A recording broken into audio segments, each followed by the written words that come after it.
Ladies and gentlemen, boys and girls, welcome to the GameDev.tv community podcast. My name is KB. I'm here with Ricardo, Bryant, Aaron, and Ben Tristem. Here we have Ben answering some questions, discussing them. Without further ado, here is episode number 20. So Ben, I want your thoughts on the podcast, because we've been doing a community podcast with 19 episodes, and people are probably confused as to what it is and what's your intention with it. Yeah. Hey, Kevin. So firstly, thank you very much for kicking this off. You guys have done a great job getting this. I can't believe we're at 19 or 20 episodes now already. So thank you for launching it in the first place. I just wanted to give you guys some rope to start creating something the way you wanted to do it without us really imposing any particular ideas. And I think you've done a great job really starting to find your feet with the podcast. So I want to say thank you. And longer term, yeah, we'd love to have a podcast as part of our portfolio of offerings for people, obviously for free. That's the nature of a podcast. Discuss all things game dev, give people a wider perspective, just provide people with more fodder to listen to, more things they can listen to in the car, maybe the audio version. So yeah, all good. That's awesome. So I wanted to ask, there's something that I saw on the game patterns Twitch video. It was like there's a possible game programming patterns course. You remember that? I remember that. I think I've mentioned possible course 1,000 times. How many of those courses are going to get built in reasonable time frame? I don't know. We try. No immediate plans for a game programming patterns course, but 2020 could be the year for that. So it won't be this year, maybe next. Awesome. And then some essential skills you think is very important for aspiring game developers?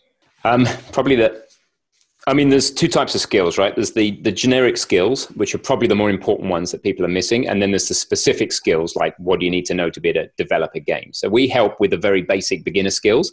And what you're going to need in addition to that is all the generic skills, the tenacity, the hard work ethic, the willingness to fail loads of times over and over again until you finally succeed.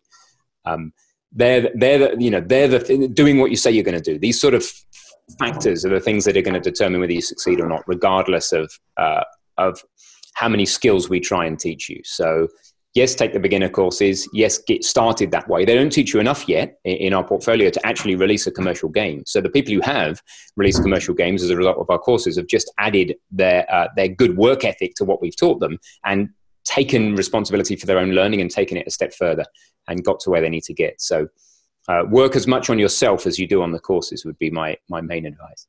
And it's something that me and Brian were talking about, but it says in your Twitter you were like a failed astronaut. We're in like the story behind that. Okay, so yeah, when I was from about 18, 19 years old, I'd come out of the Air Force. I'd been a Air Force pilot cadet in the RAF.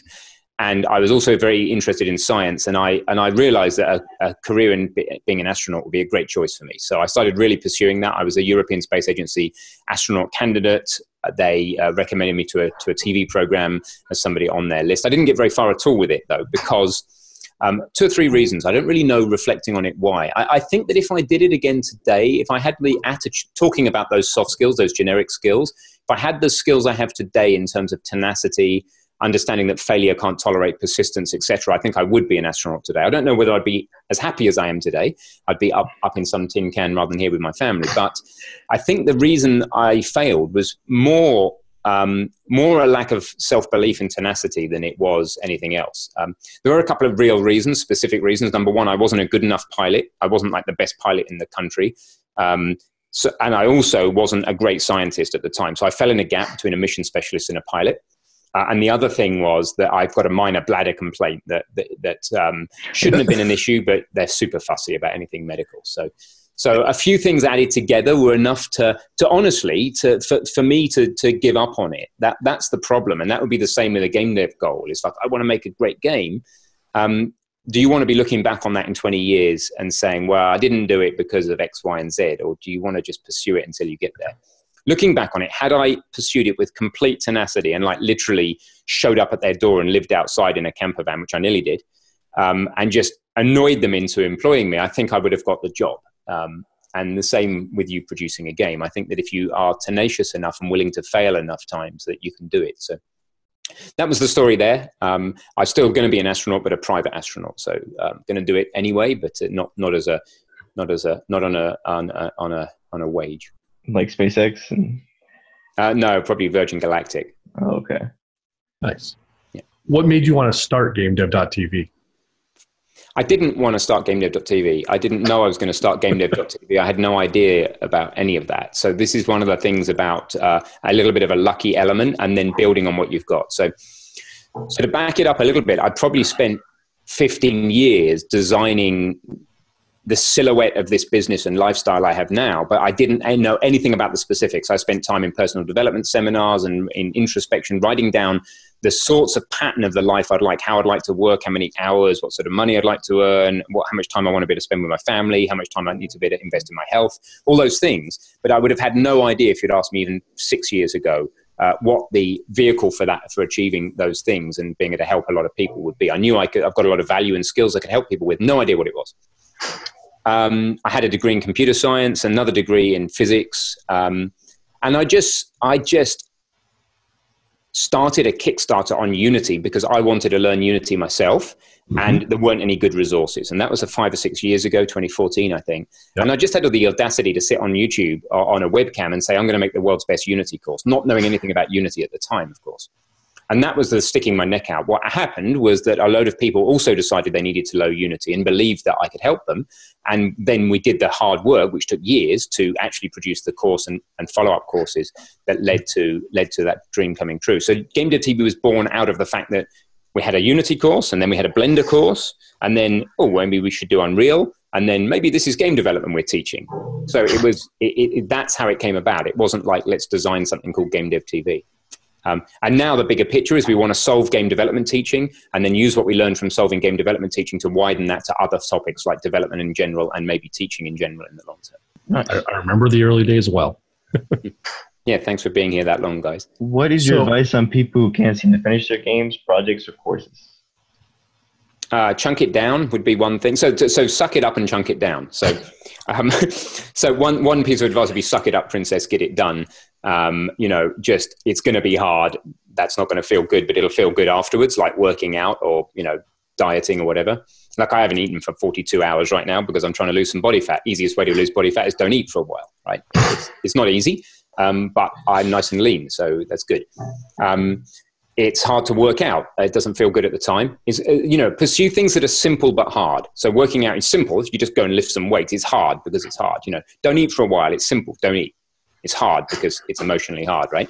The things that are going to make you successful with your game is going to also be the same thing. Do things that are simple but hard. So that's the suck it up bit. And then the break it down bit would be break the goal down into smaller steps. So logically, the first thing you think you need to do isn't probably the first thing you need to do. If you think the first thing you need to do is release a game on Steam or on the App Store that has many levels and hours of play, then you've just shot yourself in the foot because that is going to fail. Your first game is going to fail. Your second game is going to fail. Your 30-second game is going to fail. On average, it's going to be 40 games before you succeed. So you just need to fail, and fail again. So your early failures may as well be firstly small, i.e. tiny projects. Let's just make a simple web game and have a kid play it somewhere on the internet, that wasn't like my children or my friends' children. And so fail small and fail fast, and then build it up and build up some momentum, build up a bit of a snowball. Yeah, I think that comes back a lot to what we were discussing with Jakub, that you can't have the perfect game. It's never going to be perfect. Get it out. Yeah. And maybe be a little bit careful about your precious idea that you've been dreaming about since a kid, that you're going to make into a game. Maybe don't make that the first game you release, because the first bunch of games you release are going to fail.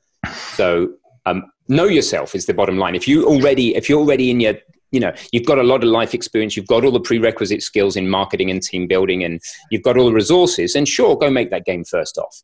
But if you ask yourself honestly, what are the chances of me as an individual leading a project that's going to succeed today with my precious idea? If the answer is not high, fine. Don't use your precious idea. Make a Pong game or a Space Invaders or something else that people have done before and just do it differently and better.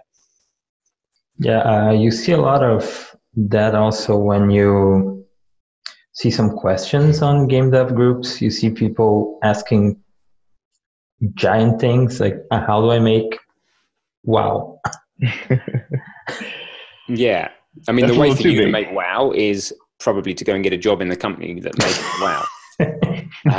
If you want to start WoW, then you're going to be an entrepreneur and you would probably already be doing it.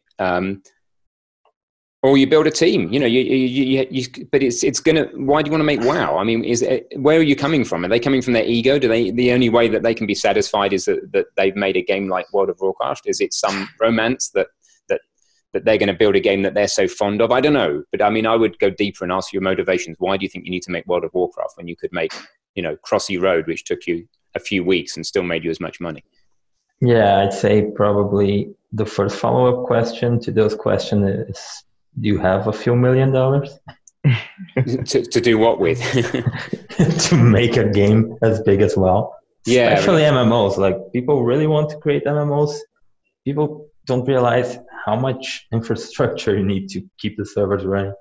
Oh, I mean, it's the art budget alone for any big game is well, work it out. I mean, a big game has maybe 1,500 man hours of work in it, right? So, and about 1,000 of that's going to be art. So 1,000 man hours at final cost is going to be at least $30 an hour. I would have thought $20, $30, maybe more actual finished cost. So say $30 an hour. So 1,000 hours, $30 an hour. 1,500 years of work, not hours of work. It's going to be 1,500 man years of work to make this thing, right? So 1,000 man years of work at 2,000 hours a year. So that's 2 million hours at, say, even if it's only $20 an hour, that's $40 million right there. Just for the art production in a big game. So now you don't have to have $40 million in your pocket, but you've got to start somewhere.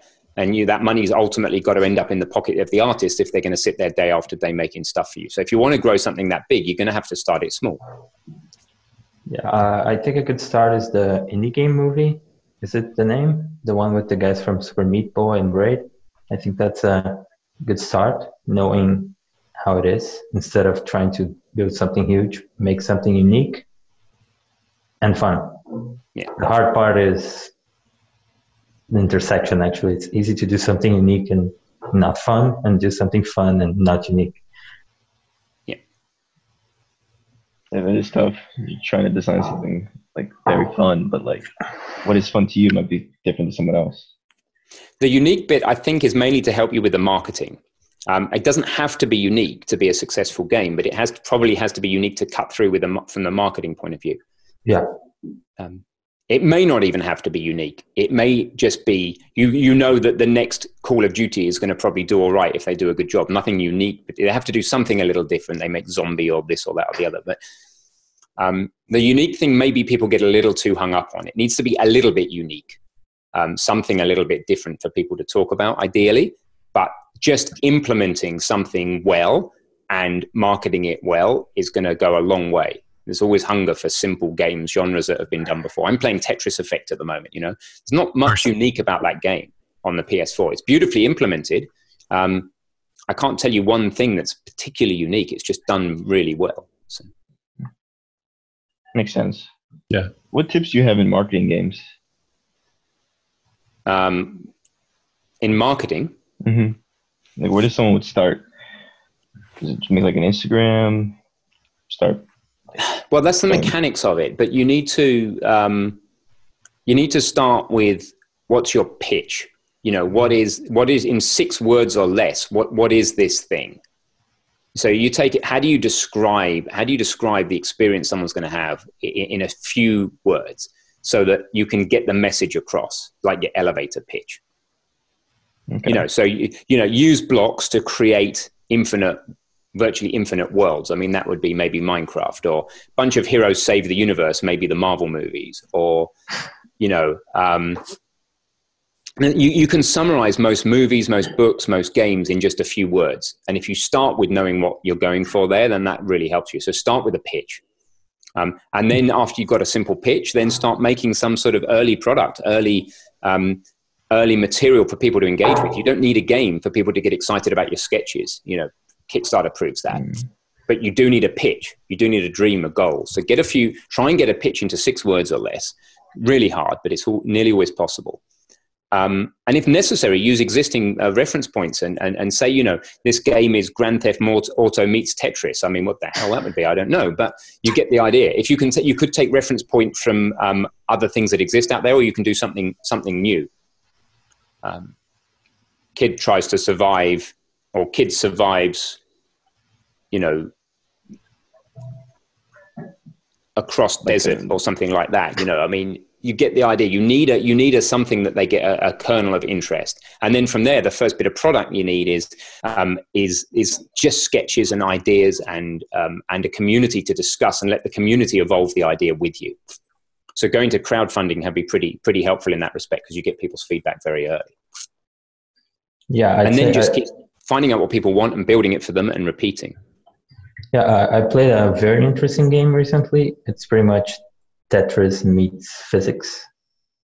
That was a great idea. Was it? Yeah. Yeah, there you go. So that's the power of a short statement, right? Tetris meets physics, and I knew it was Tricky Towers. So, yeah, there you go. All right, cool.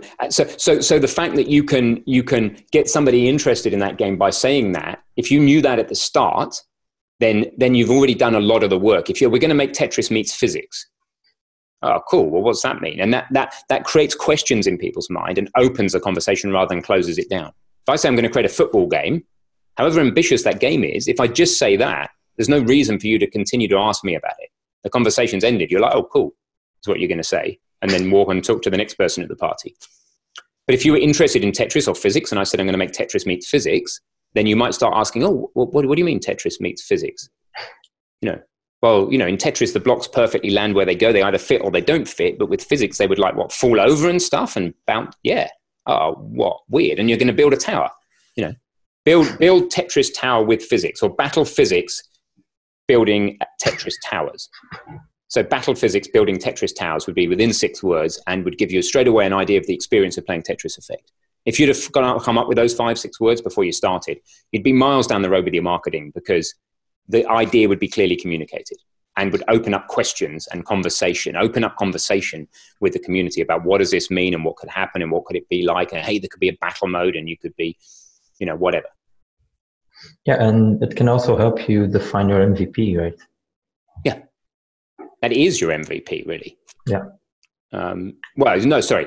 I'm confusing unique selling point with MVP. Your minimum viable product there would be very, very simple. It would just be shapes that tetraminos, basically, that have some physics applied. And you can do that in Unity super easily, or in Unreal super easily. You just make some 2D or 3D blocks and put some physics on them and start playing with it and just give that to people and say, do you like this?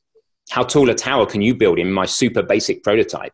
You know, that has just nothing, no music, no nothing, and just see if people are interested in the core experience. Yeah, I think people get too hung up sometimes in polishing stuff instead of getting it out to test and see if it's fun. Yeah, polish it before you say this is finished, this is a product. Yeah. But don't polish it before you've found out whether people even care. You may be the only person in the world who wants to play Tetris meets physics. Yeah, and I'd say that's a mistake even AAA games make. Like, they waste so much time trying to make a huge thing and nobody wants to play it because... Yeah, if they're doing their job right, they have a surprise. They spend a few months on something early, and then they go out, which is nothing for them. And then they go out into a focus group, and they get people playing and giving real feedback, and they're pretty good at it. But yeah, you can do it wrong. You can completely invest in the wrong idea and never test that idea. You've just got to test your assumptions that people are going to engage with this thing by having them engage with it. You need players from the word go, from within days or maybe weeks, depending on the complexity of your idea. You need somebody playing your game and giving you honest feedback. People you don't know as well. Not people who are going to say, yeah, it's cool, but people are going to say, only going to pay attention if it's interesting and if they're enjoying the experience. They're not going to pay attention because they know you and because they want to please you. They're going to pay attention because they feel like paying attention. Yeah, I agree. Have you ever thought about doing not seminars, maybe like a seminar? We get people together, like an event, a GameDev.tv event. Yeah, I was talking. There's a company in London that could also help us promote that. Yeah, we potentially could. That could be cool. It's geography is one of the issues with us lot. I mean, it would probably need to be east coast of the States to be near. That's probably our center of gravity. If you stuck a pin in a map of all our students. Yeah, it's a possibility. It won't be this year, but if anybody wants to help head that up, that'd be awesome. It could be a cool event. Yeah. Yeah, I'd go to one in the UK, just saying. Yeah. Yeah, we could do UK. That'd make it easier for me. Maybe one day the world. Majority of the students from U.S. Say again, Brian. Majority of the students, where do you feel like they're from? I know you have students all over the world. US, yeah. The biggest single country that our students are from by far is US. And then we have people in every country in the world beyond that. Yeah. Which is pretty cool. Since you've been playing with all the game engines, do you have a preference favorite? I know that that's kind of a generic question, but what's your personal favorite for game engines? Yeah, it does depend what you're trying to do. It really does. Sure. I genuinely don't have a favorite. I genuinely think that it's like if you play with them enough, it's like one's a screwdriver, one's a hammer, and the other's a pair of pliers. And you can knock a nail in with a pair of pliers, and you can hammer things with a screwdriver and so on, and it will kind of work, but it just doesn't suit the job. And you can turn a screw in with a pair of pliers, but it's going to wreck the head. So really, if you've got Unity, Godot, Unreal, for example, as three that we cover, they really do have different strengths, and you don't know them until you play with them. And I think you don't understand engines until you've played with the third engine, because three dots prove that something might be a line. So you get two engines, you think you're making a pattern, but engines are like this, and you extrapolate, but then the third engine comes like somewhere else and it's not in the line. You're like, oh, that's not what engines are. So really learn three, and then see how you feel about it, is what I would say, genuinely. Because there's something that they all do, a core that they all do, which I can tell you, or you can go and find out for yourself. And then there's stuff that they all do very differently. And if you pick up the wrong tool for that job, you can hit a small tack in with a hammer, a nail, or a pair of pliers. But there's one of those three is much better for that particular job. You can turn a screw with any of those three. Hammer might be fun, but one of them is best for the job. And really, I would just look at multiple engines early on in your career, because it will help you understand other engines better, and it will help you choose what's right for you. I can't say go learn one engine, because it really does. Different engines suit different people's skill sets. Yeah, no, I would agree with that. I mean, I like Unity. I think mostly because it's, I don't know, I guess I find it simpler, but it does have its weaknesses for Unreal, for other aspects of development. Right, super simple, nice app. You can do amazing games with Unity. You're going to be stuck for good visual scripting if you don't want to be writing code. You're going to have to do a lot more work to get the graphics anything like Unreal. You're going to not be able to do sophisticated AI programming, and it depends what you're trying to build. Exactly. If you want a game that's 2D, or is a hybrid of 2D and 3D, or you don't want to be paying license fees to people, or you want to make an open source based game, then Godot's second to none. Or you want to use a nice clean Python-like language.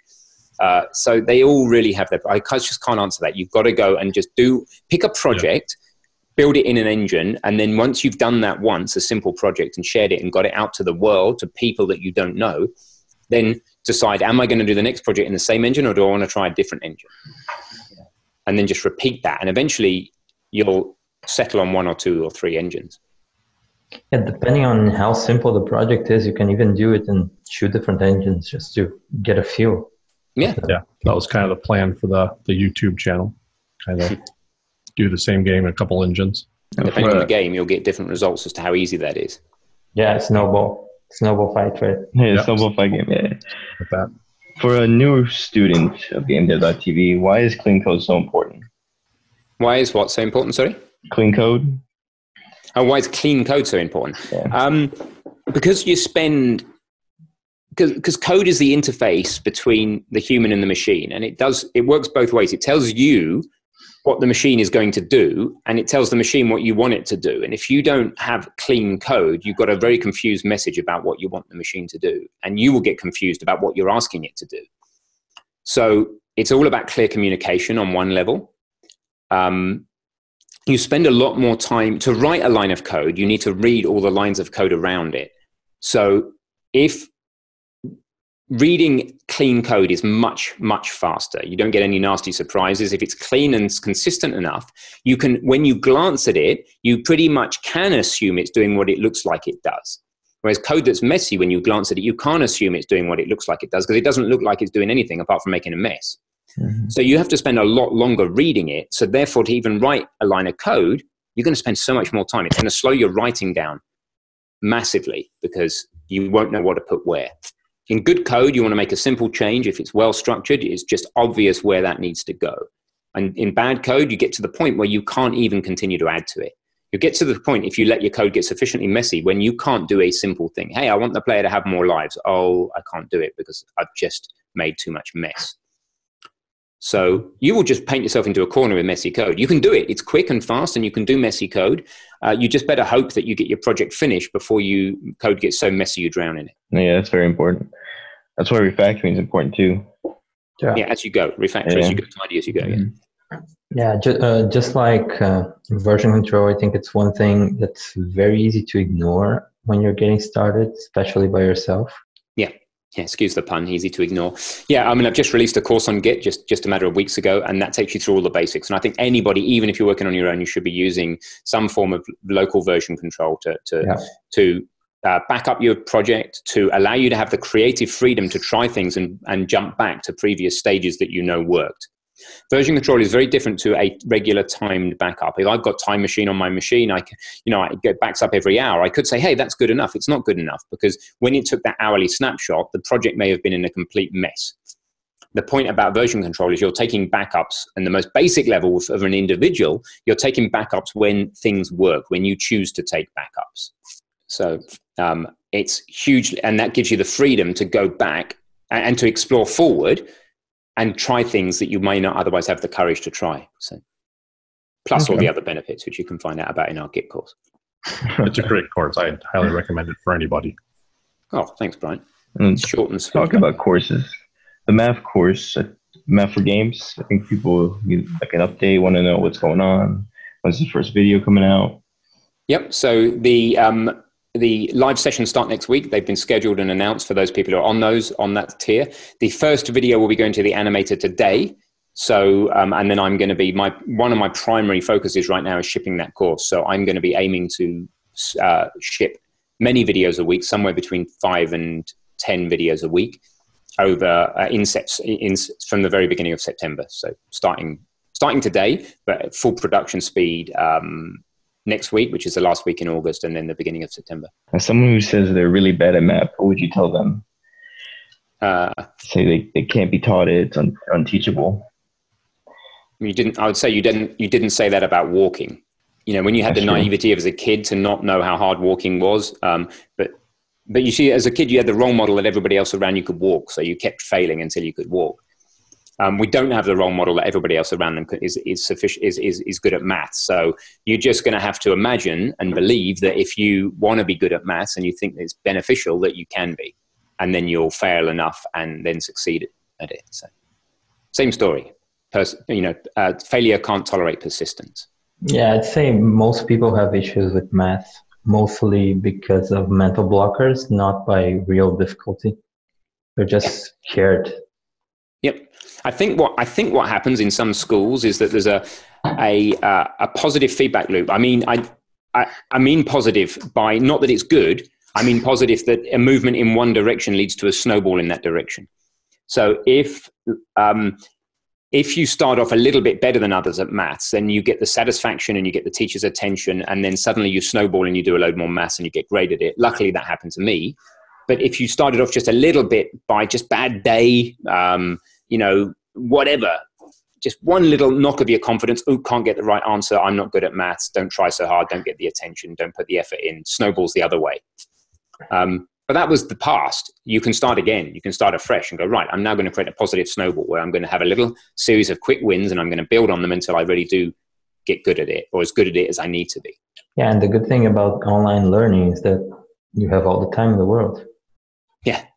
At some point, your probably age is going to catch up with you. But yeah, but you don't have you never know, limited 1 hour segments to learn math with a bunch of screaming kids around you. Exactly. So take a fresh start. Try and discard what's been there before.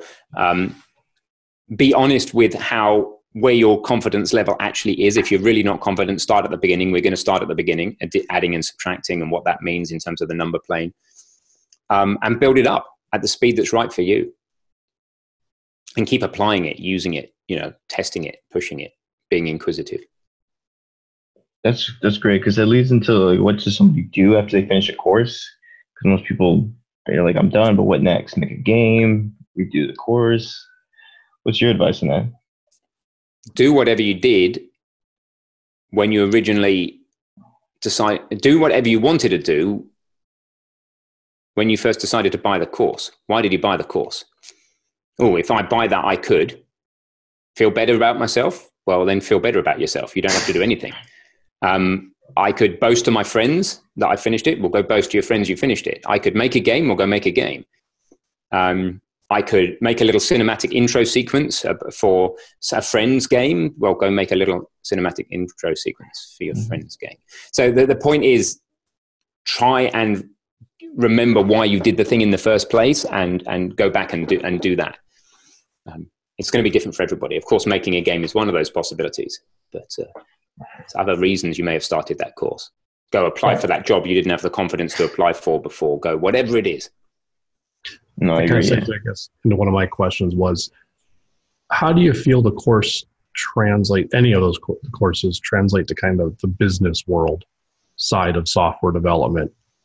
I know when I originally took the course, for example, it was just to learn C#, and just gaming was kind of a fun way of learning it at the same time. And so our proposition is learn to code by making games. But I think those of you who take the courses know that there's more than just game development in there. There's a lot of snippets of other ideas about life and business in general. And I think that if in your professional capacity, you need to code or just do anything technical or just think rationally, then doing something like this, if the fun aspect, the game aspect of it, gets you through it, then doing something like this is just going to improve your logical reasoning and your ability to think through problems and break down complex problems.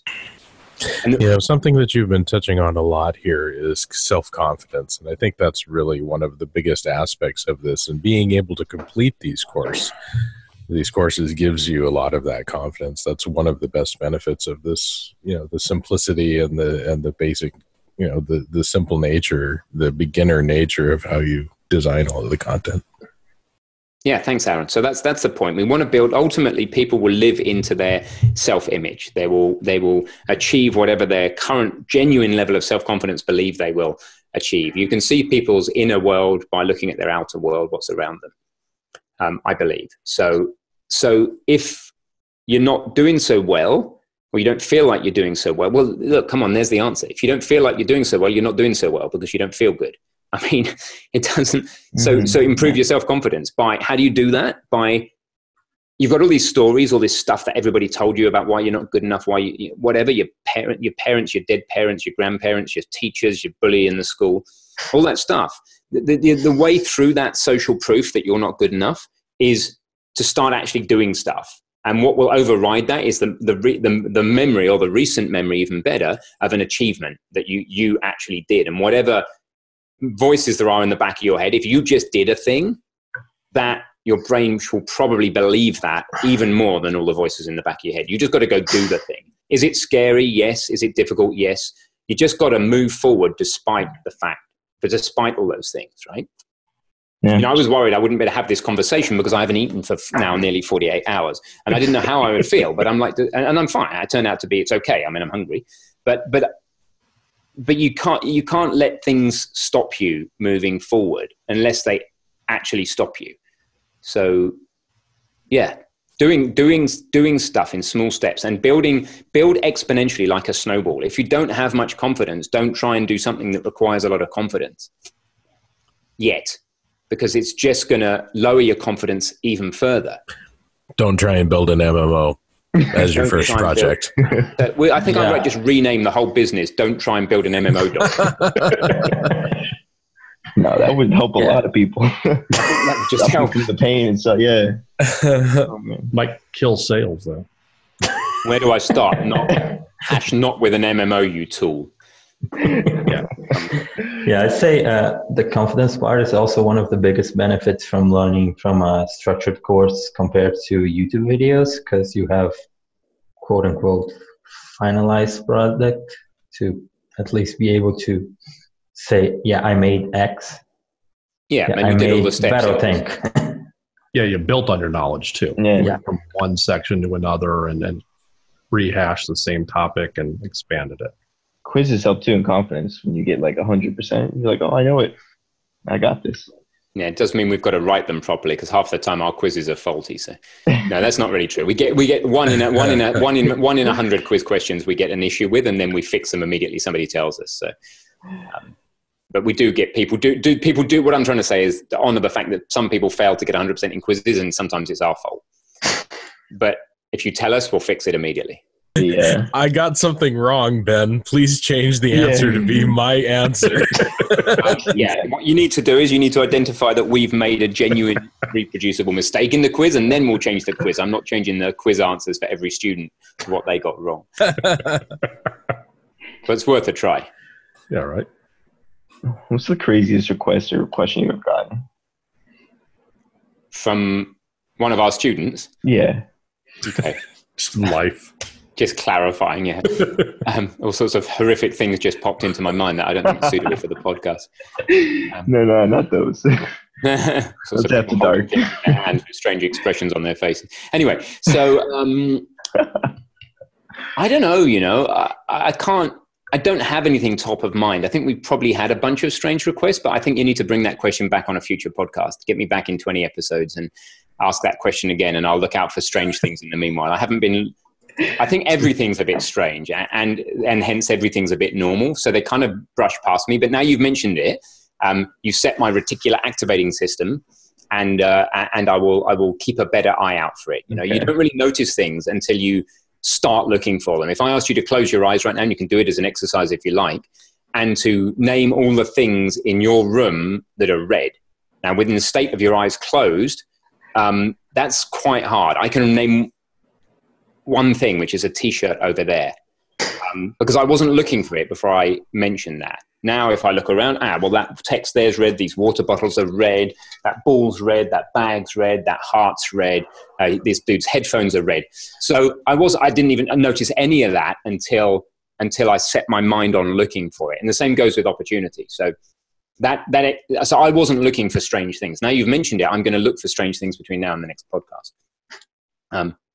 But closing your eyes and I'm trying to remember what's in the room is in itself a strange thing. So there you go. It's kind of like ownership bias. When you buy a Ford, you notice all of the other Fords on the road, that kind of thing. It's exactly the same as that. Yeah. Yep. I feel like this podcast brought the motivator out of you. The motivator. Very positive. Yeah, you should always think positive, but not when you're in the waiting room of an HIV clinic. Of course not. You know? Yeah, I think Ben's going to close GameDev.tv and become a life coach.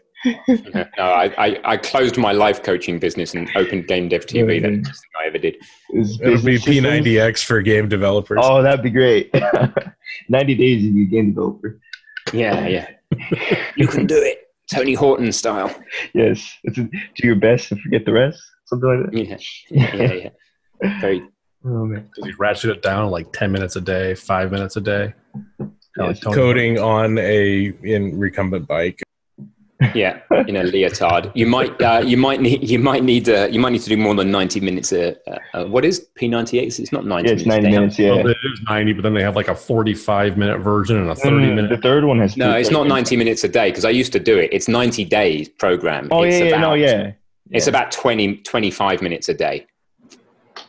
Yeah, my friend that I lived with did that, and I could only keep up with him for about 15 minutes of it. Yeah, good stuff. No, that's great. Did you do P90X3? So I've got a message popped up on the screen, which I'll just from Ricardo. So Ricardo's got to go. That's fine, Ricardo. Nice to see you. Thanks for being here. Yeah, I have 10 more minutes.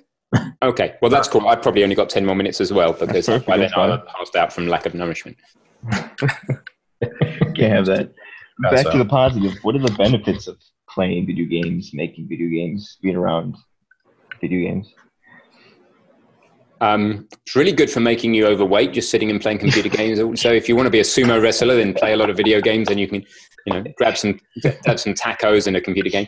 No, in seriousness, I let my kids play games as much as they like, for example. So I really think they are pretty cool. Our attitude with the games is that one of the reasons they're so addictive is because you're learning stuff the whole time. What you're trying to do most of the time is learn to beat the game. Whether that's a generally applicable life skill is a different question, but you're learning, and the state of learning is a really healthy mental state to be in. So one of the benefits is it gets you addicted to a learning state. Now, some of them take that too far, and they train you to spend money. I mean, some of the horrible modern mobile games just literally say, drag this here, click here, do that. Oh dear, you need to speed this up, buy some gems. We've given you some free ones. Now, that's not good. That's like trying to train a monkey to give them money. But a slightly more spirited game, The Witness, amazing puzzle game. Not the whole family played and got involved in that and loved it. And every guest who walked into our house looked at it and said, what's this? And they got involved. Or Detroit Become Human, amazing, ridiculous, underrated game. I mean, it's well rated, but it should be really well rated. Just incredible non-linear story, amazing human rendering and motion capture. Just beautiful, fun experience, exploring moral issues, etc. Some games just get you into a flow state. Tetris, I play Tetris Effect just to get into that state. If I'm in the right mindset, I can get to like master level 14, 15, something like that. If I'm not in the right mindset, I'm getting to like level 8, 9. And it's all about mindset. And that's about flow state. And in getting into the flow state, it's a measurement of whether you're in flow state. And in that state, you can't think about anything else, about your problems, So there's loads of reasons to do it. So many different experiences you can have from a game that you can't access through a passive film.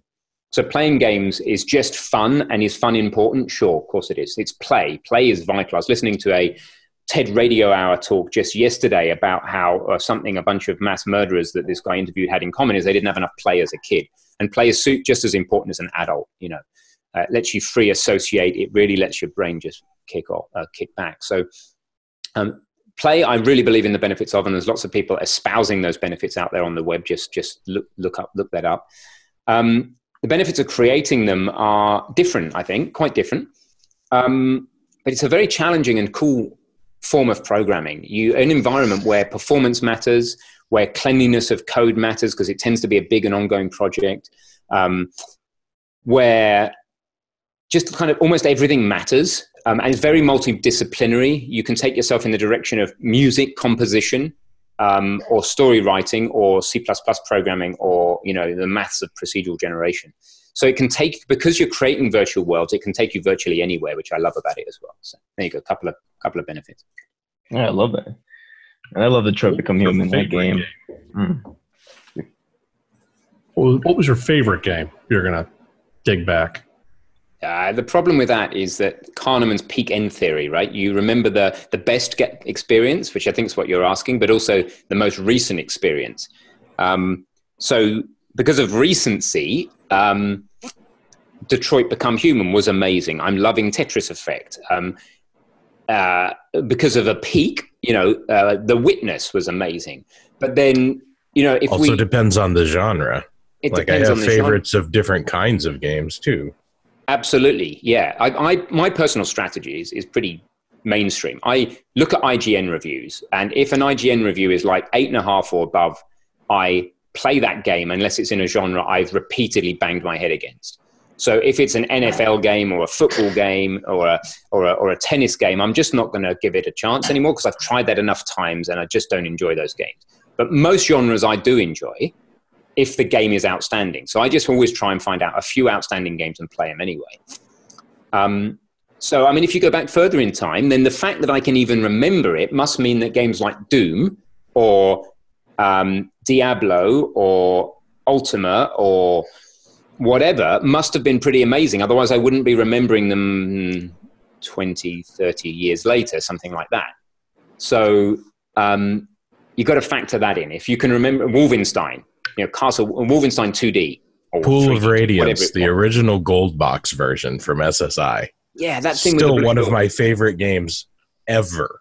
Exactly. And I remember an old Ghostbusters game just because it had a voice in it. You were like the buzzing of flies to him. I nearly fell off my chair when that guy said that. It was a voice in a game. I mean, it was like 8-bit computers. Somehow they'd like synthesized this voice and I nearly fell off my chair. Xenon Mega Blast, mainly because of the theme tune, however it goes, not like that. But it's amazing, right? It's this Bomb the Bass made an amazing theme tune, and it was a game that had proper sounding music in it. So there's these peak experiences over the years that really, of course, all of the anything Naughty Dog make is without. Oh yeah, it's just automatically up there. So there's not one game, I'm afraid, Brian. If there was one game that you said you were only allowed to have had access to one game in your life, it would have been Rayman Legends, because I had more hours of fun with the family and with myself out of Rayman Legends than any other game, because it's the only game where I was completionist and decided to get all these blinking blue things called teensies, I think. And there's like 700 or 800 of them to collect in the game, which means you need to play it a lot again. And there are these time trial levels where they basically seem impossible when you start them, and you need to watch YouTube videos to find out what all the exploits are and stuff. So if it had to be one game for value and hours played and replayability, it'd be Rayman Legends. Replayability? I'd say Mario Maker is good for replayability. It's probably amazing. I haven't started it yet because I refuse to pay £50 for it. But as soon as it comes on discount, I'm going to be there. My son is reminding me on a daily basis to buy Mario Maker. It's fun. Super fun. He's only 6. I remember just the Super Mario Brothers, the original. By the time that hit guide came out, we knew where everything already was. We had played it so many times. Right, exactly. Some of these iconic theme tunes. Yeah. So I know Ricardo's got to go soon. How are you doing for questions? Are we still got questions? There's a bunch of questions, but let's fire. I'll take another couple, and then I need to run. Well, one was like about the Godot C# course. Mm-hmm. Yeah, which is, when is it coming out, and plans on that? Yeah, so I asked the community recently, do you mind if I delay that? Because I don't want to just translate the existing games in the same version of Godot, because that kind of sucks, to use a technical term. It's hard to do technically, and you're not going to learn a lot by just... Nobody's use case is to take a good GD script game and translate it to C#. Why would you do that? Your use case is, I want to use Godot, but I want to stick with the language I know, C#, I think. So I've decided I'm just going to do a smaller course, a new course that's only C#, and different games, but not till the new year, not till 2020. And then give people, I think, what they want, which is how do I get going in Godot with C#, rather than what I think they don't want, which is how do I translate these specific Godot projects into C# from GD script, which is crazy. Yeah, I bet. How would one build a portfolio that stands out from the rest? How would one build a portfolio, like of just their projects, or how would they stand out compared to other game developers? I think that's a better way. How would they share their portfolio? Yeah. How would they make their portfolio stand out from the crowd? Oh, okay. Yeah. So 2 questions. So mechanically, the way to share it is either sharemygame.com, which we, by the way, has just changed. So it used to be something that we built, and it's now moving over to something powered by simmer.io. So it's still branded GameDev.tv, etc., but it's going to be much better. It's going to be halfway between what we built, which was very, very basic, and itch.io, which is very, very feature complete, but much more complicated to use. So a couple of good places to share your game would be sharemygame.com and itch.io, itch.io. More importantly than the how, we always have mad how disease. We tend to answer the question how before like what and why and who, the more important earlier questions. Why would people care? You know, what was your feedback, Aaron? You said what's unique about it or something. What did you chip in? How do you make it stand out from others? Yeah, how do you make it stand out? Several ways. One is just increase the hygiene factor a little bit. Just do it a little bit better. A lot of people's are going to suck. They're just going to have bad graphic design, bad titling, bad capitalization, bad details, it's just not going to look good. So make it not suck is one of the first things. That's sounds simple, but it's hard, right? Because what does not sucking mean? It's, but we kind of know what not sucking means if we're honest about it. If you can look at it as if it's somebody else's work, then you'll suddenly know whether it sucks or not. Otherwise, just ask somebody who doesn't like you whether it sucks. So firstly, visually, does it suck? Because people are going to judge it on that first few seconds. That's probably the first thing. And then make sure the games don't suck. So it's better to have one game on there that doesn't suck than 5 that do. Yeah. So the starting point seems to be make one game that doesn't suck. Small in scope, small in length, good in not sucking. Yeah, it was kind of interesting. The very first game that Valve released was actually the second game that we made, Half-Life, because the first version of Half-Life that we made kind of sucked. Yeah, and it probably wasn't successful as a result, right? No, we just didn't release it. Sierra came to us and said, hey, it's been 18 months. It's time to put this on the shelf. And we said, no. And Gabe paid, basically ran the company out of pocket for the next 18 months for us to make Half-Life. Yeah, well, Half-Life so we made Half-Life and it sucked. And then so we started over and took all of the stuff of Half-Life that we had made, took all of the parts of it that didn't suck and did that more and made Half-Life. There you go. And then you made something remarkable. And would you need a portfolio if you'd built Half-Life, So exactly. No, you don't need a whole portfolio. You just need Half-Life. You don't need a whole portfolio. You just need Flappy Birds or Crossy Road exactly. And you don't even need something of that caliber, whatever you want to call it. You just need something a notch or two down from that to still be pretty remarkable and have a very good portfolio. Polish is more valuable than a lot of people realize. Yeah. All of those little details make a huge difference. Yeah, I think Ricardo was saying that people spend too long on polish. They do, but they spend too little time on polish late and too much time on polish early. Exactly. Right. So polish very little early on and a lot later. What's that? They just have to find a middle ground.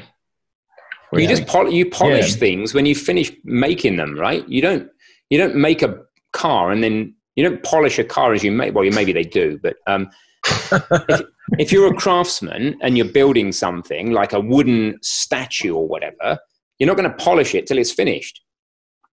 You need to start off asking questions like, does anybody want a statue of my whatever? And then if they do, then is this the rough type of thing in clay? And oh, cool. Well, if that's the rough type of thing, how big do you want it? Well, what features do you want accentuated? And just iterate like that. The final polish is, yes, it's going to be judged on that ultimately, but that's the last thing that goes on. Yeah, and I'd say it's important to also groom it a little. Your portfolio, because it's easy to add stuff, but sometimes you gotta remove stuff. Absolutely. You need one good game. That's it. Yeah. Anything that you're going to be judged on, it's only as strong as its weakest link. We regularly take games out of our portfolio because they're just not as good as the rest. It's like being a DJ. You just need that one good track. Yeah, exactly. Cool. All right. Anything else? To wrap it up, I wanted to ask, what do you see as like the future of GameDev.tv? Life coaching, of course. Life coaching. So, it would be nice if there was a little bit of I actually just did a revised master plan this morning, so about 2 hours ago. So that's quite helpful. So the focus right now is to stabilize what we've got on our own platform. So we want to add the ability to take courses on Udemy. We want to add to that the ability to take courses on our own platform to give us a lot more flexibility to make intermediate content and to sell bundles is the main thing. Bundles of courses and learning journeys. We also want to be able to add the ability to get guided help with your course taking. So help you build your portfolio, help you get diplomas, help you to find a mentor, that type of thing. So where I'd like to be in a couple of years is to have around about 20 to 25 great courses. We'll need to have made 30 or so and trim them back, as Ricardo just said. Sometimes you need to cull some of that stuff. So in say 2021, I would like to have about 20 to 25 courses deeply covering Unity, Blender, and Unreal as an absolute minimum, including mobile and multiplayer, and a variety of different levels from both beginner and intermediate. And all available on our own platform and a variety of different ways of engaging. You can pay one-off, you can have some free content, you can buy them on a payment plan if they're a more expensive course, or you can become a subscribed member. If we do that and we integrate it properly to the community and to Discord and the like, then you should have pretty much a one-stop shop for starting your game development journey and getting to the point of release of your first simple game.